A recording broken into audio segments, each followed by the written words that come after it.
নমস্কার।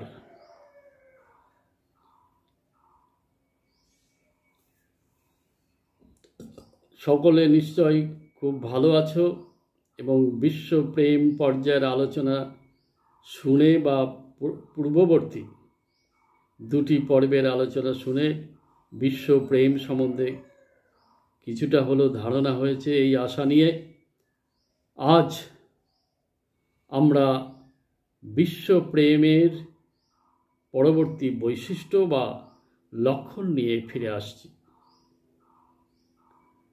বিশ্বপ্রেমের আগের দিনই বলা হয়েছে যে বিশ্বপ্রেম পর্বের বা বিশ্বপ্রেমে কতগুলো বৈশিষ্ট্য রয়েছে, কতগুলো লক্ষণ রয়েছে। প্রথম লক্ষণ হিসেবে মহাপ্রবৃত্তিকে আমরা তুলে ধরেছি আগের দিন।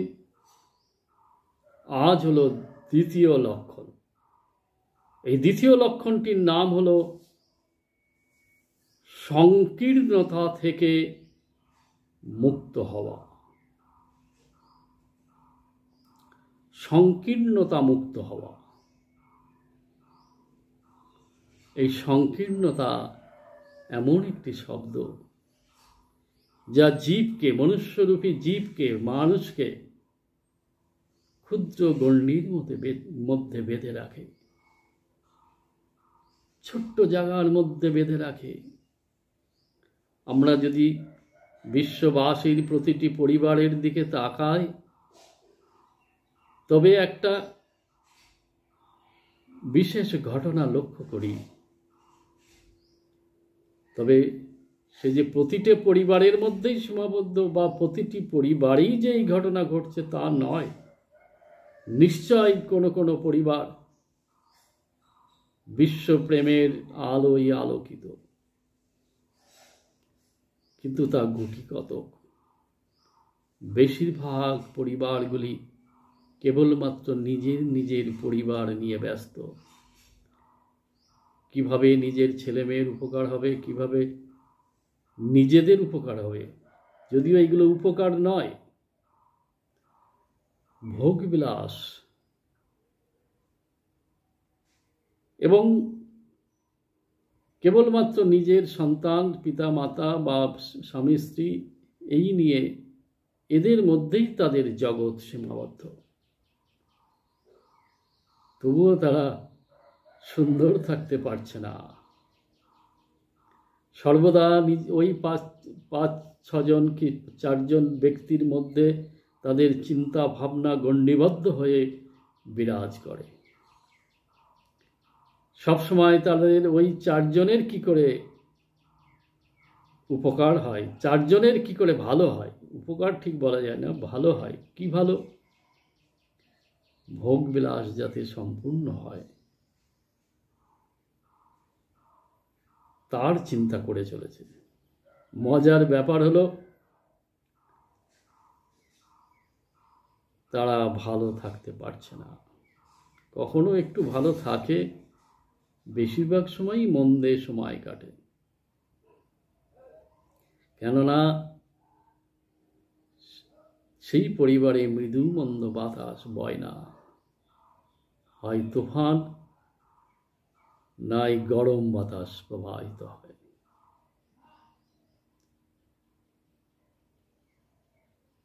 তাই আমাদের এই সংকীর্ণ অবস্থা থেকে মুক্ত হওয়া প্রয়োজন। এই সংকীর্ণতা আমাদের প্রকৃত স্বভাব নয়। বেদে বলা হয়েছে, আমরা জানি, শ্রীনেন্তু বিশ্বে অমৃতস্য পুত্রা, অর্থাৎ এই বিশ্ব চরাচরে আমরা সকলে অমৃতের সন্তান। তাহলে যদি আমরা অমৃতের সন্তান হই তাহলে তো আমরাও অমৃত সমান। অর্থাৎ যার মৃত্যু নেই সেই তো অমৃত। আমরা যদি একটা চিনির পাহাড়ের এক এক ডেলা চিনি হই, এক এক খণ্ড, এক এক টুকরো চিনি হই, তাহলে তো আমরা প্রত্যেকেই সেই মিষ্টি স্বভাব নিয়ে জন্ম নিয়েছি। আমাদের সত্তাতে সেই মিষ্টি স্বভাব বিদ্যমান। তবে কেন আমরা এত সংকীর্ণ? তাই মানুষ ও মনুষ্যত্ব গ্রন্থে সাম্প্রদায়িকার কথা আলোচনা করতে গিয়ে একটা কথা সেখানে বলা হয়েছে, একটা কবিতা আছে, এই কবিতার দুটো লাইন এখানে বলা যেতে পারে। বিরাটের সন্তান হয়েই কেন গো এত সংকীর্ণ, যার নামে শপথ নিয়ে এত হিংসা করো, তিনি করবেন না তোমায় উত্তীর্ণ। সংকীর্ণতা। আমরা যদি অমৃতের সন্তান হয়ে থাকি, আমরা যদি বিরাটের সন্তান হয়ে থাকি, তবে আমাদের ভিতরে বিরাটের স্বভাব কেন পরিলক্ষিত হচ্ছে না? কেন পরিলক্ষিত হচ্ছে না? সেই রিপুদের প্রভাবে থেকে আমরা, সেই প্রবৃত্তির প্রভাবে থেকে আমরা প্রতিনিয়ত নিজের বলতে মনের, ইন্দ্রিয়দের সুখের কথা ভাবতে ভাবতে জীবন অতিবাহিত করছি। তাই আমাদের মধ্যে প্রসারতা আসছে না। এই প্রসারতা আসছে না বলেই সংকীর্ণতা কাটছে না। আমরা যে সমস্ত চিন্তা করি, সব চিন্তার মধ্যেই, বেশিরভাগ চিন্তার মধ্যেই সংকীর্ণতা এসে হাজির হয়। ছোট্ট একটা গণ্ডির মধ্যে নিজেকে ধরে রাখতে মন ভালোবাসছে, অথচ এই মনের কত সম্ভাবনা, কত বিস্তৃতি রয়েছে। তাই কাম, ক্রোধ, লোভ, মোহ, এরা এই প্রবৃত্তিগুলি সেই বিস্তৃত স্থানে নিয়ে যেতে দিচ্ছে না। এই আকাশের মতো বিস্তৃতি আনতে দিচ্ছে না। কিন্তু যদি আমরা একটু চেষ্টা করি, তবেই কিন্তু আমরা এই সংকীর্ণতা থেকে মুক্ত হতে পারি ক্রমে ক্রমে। তার জন্যে কি করতে হবে?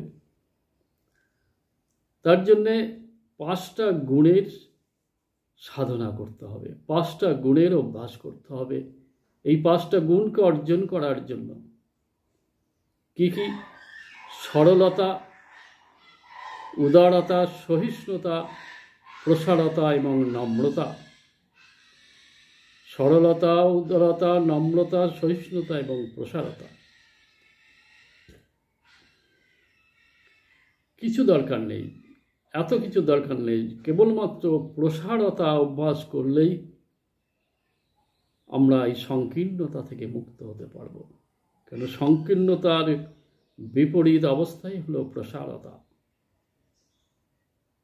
প্রসারতার অভ্যাসের মধ্য দিয়ে আমরা জীব, আমরা এই মনুষ্যরূপী প্রাণী, মনুষ্যরূপী জীব সংকীর্ণতা থেকে মুক্ত হয়ে বিশ্বপ্রেমের দ্বারে, বিশ্বপ্রেমের গহ্বরে আসতে পারব। বিশ্বপ্রেমের বিরাট বক্ষে এসে অবস্থান করতে পারব। সব কি না? প্রসারতা, অন্তরের প্রসারতা। আমরা যদি চিন্তা করি, প্রথমেই যা বলা হলো যে আমাদের প্রত্যেকের অন্তরে সংসারের গুটি কয়েক ব্যক্তি রয়েছে। সেই সংসারের গুটি কয়েক ব্যক্তি থেকে কি সমগ্র বিশ্ববাসীকে ওই অন্তরে জায়গা দেওয়া যায় না? তার জন্যে কি সকল বিশ্ববাসীর কাছে যাওয়া প্রয়োজন? সকল বিশ্ববাসীর কাছে গিয়ে তাদের ভালোবাসার প্রয়োজন? না। তার জন্য কেবলমাত্র দরকার হলো একটি ভাবের। কি সেই ভাব? সেই ভাব হলো ছোট বড় না দেখা, উঁচু নিচু না দেখা, শিক্ষিত অশিক্ষিত না দেখা। আমরা যদি প্রতিনিয়ত এই অভ্যাস করি, আর মহাপুরুষ হোক আর কাপুরুষ হোক, যেই যখন আমাদের কাছে আসবে, তারা যেন এসে তাদের সমস্যা মিটিয়ে বা তারা যেটুকু আলাপ আলোচনা করবে তার মধ্য দিয়ে আনন্দ নিয়ে ফিরে যেতে পারে। তবেই তো সংকীর্ণতা দূর হবে, তবেই তো প্রসারিত অন্তর আমরা লাভ করতে পারব, আকাশের মতো প্রসারিত। এর আগেই বলা হয়েছে প্রথম পর্বে যে আকাশ হলো পঞ্চ বিশ্ব প্রেমিকের একজন। সেই বিশ্ববাসী গ্রহ নক্ষত্র তারাকে তার হৃদয়ে স্থান দিয়েছে। তার মধ্যে সূর্যের মতো দাউ দাউ করে কত নক্ষত্র জ্বলছে, তাতেও তার ভিতরে পরিবর্তন আসে না, তবুও তার ভিতরে জ্বালা যন্ত্রণা বিরক্তি জাগে না। তাই তো সে বিশ্বপ্রেমিক, তাই তো সে প্রসারিত। ঠিক এইভাবে আকাশের মতো আমাদের অন্তরকে যদি আমরা প্রসারিত করতে পারি, দিনে দিনে একটু একটু করে অভ্যাসের মধ্য দিয়ে, সেখানে কাপুরুষ না দেখা, সেখানে মহাপুরুষ না দেখা। কাপুরুষ এলেও তার কাছ থেকে শান্তি নিয়ে আনন্দ নিয়ে ফিরে যাবে, মহাপুরুষ এলেও তার আচার ব্যবহারে আনন্দ নিয়ে শান্তি নিয়ে ফিরে যাবে। তবেই তো তার অন্তর প্রসারিত, আকাশের মতো বিস্তৃত। তাই তো সে বিশ্বপ্রেমিক। তাই এই অন্তরের প্রসারতাকে অর্জন করে আমরা এই সংকীর্ণতাকে দূরে সরিয়ে দিতে পারি। সংকীর্ণতায় আমাদের কোনো লাভ হয় না, দুঃখ আসে, যন্ত্রণা আসে, কাতরতা আসে। একটা ছোট্ট গর্ত,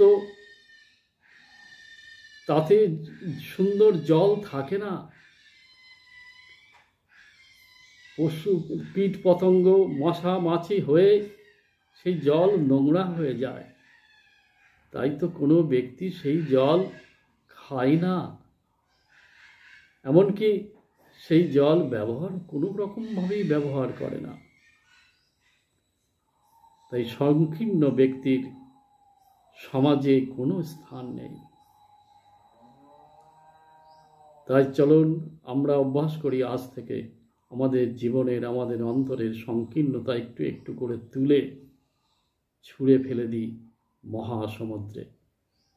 তবেই তো সমুদ্র আমাদের অন্তরে এসে হাজির হবে। একটু একটু করে যদি আমরা সেই সংকীর্ণতাকে আকাশে ফেলে দিই, তবেই তো আকাশের মতো বিস্তৃতি আসবে আমাদের অন্তরে। আমরা ক্রমে ক্রমে বিশ্বপ্রেমিক হয়ে উঠতে পারব, যা বর্তমান বিশ্বে খুবই প্রয়োজন। আসুন না আমরা একটু চিন্তা করি। নমস্কার। আজকের মতো এই পর্বের আলোচনা এখানে শেষ হলো। আবার আগামী পর্ব নিয়ে ফিরে আসব।